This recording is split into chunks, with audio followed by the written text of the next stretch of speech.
Assalamualaikum warahmatullahi wabarakatuh. Salam damai sejahtera untuk kita semua. Om Swastiastu, Namo Buddhaya, salam kebajikan.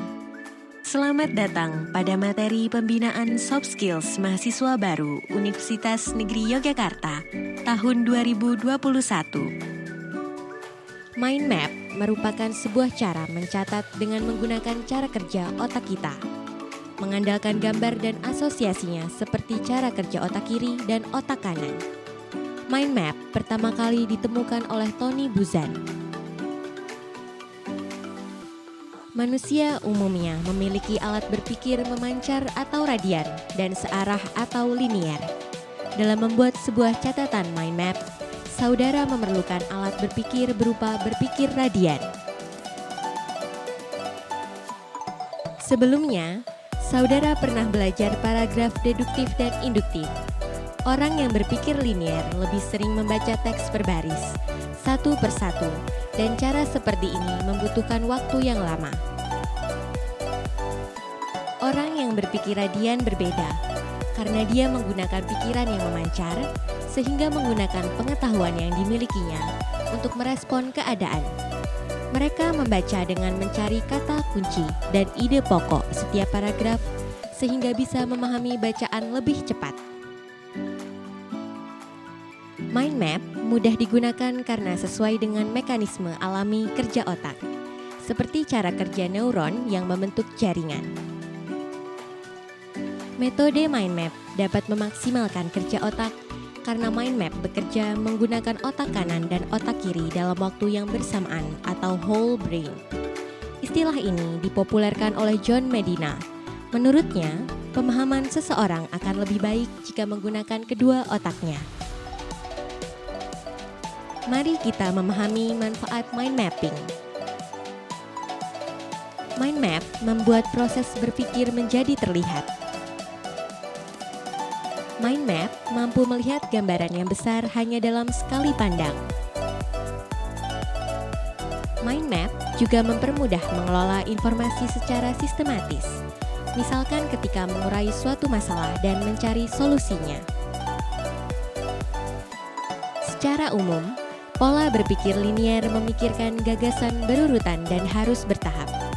Sedangkan, orang radian berpikir simultan.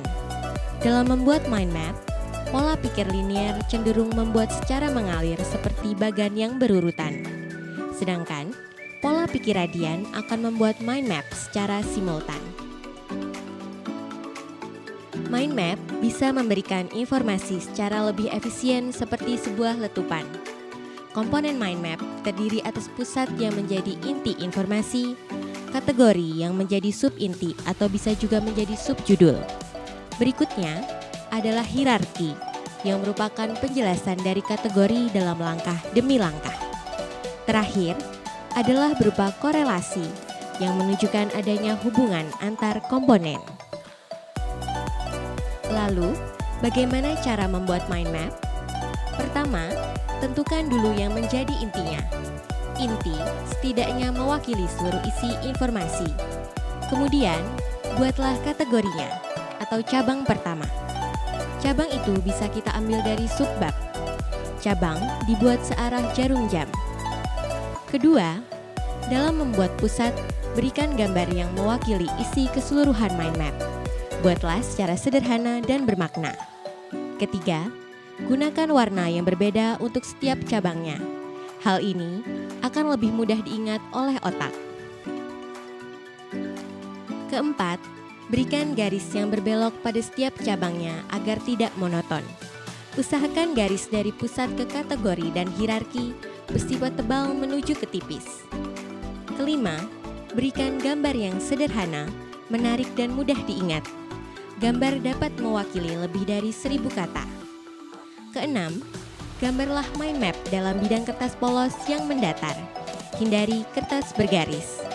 Ketujuh, dalam membuat mind map, saudara bisa secara manual menggunakan kertas atau juga secara digital dalam website dan juga aplikasi smartphone. Sekarang, mari kita berlatih mind map. Baca contoh paragraf ini. Setelah itu, saudara temukan kata kunci pada paragraf tersebut. Perlu diingat bahwa kata kunci adalah kata yang bermakna dan memiliki definisi. Bisa berupa kata benda atau kata kerja. Nah, sekarang kita berikan tanda dan warna pada kata kuncinya.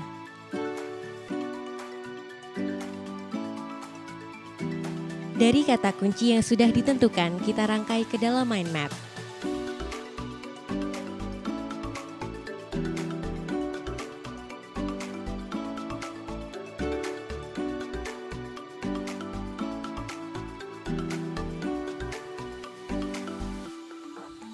Sekarang, coba saudara bandingkan.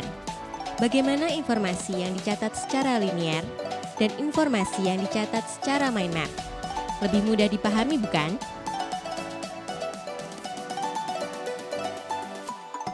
Mind map memiliki banyak kegunaan.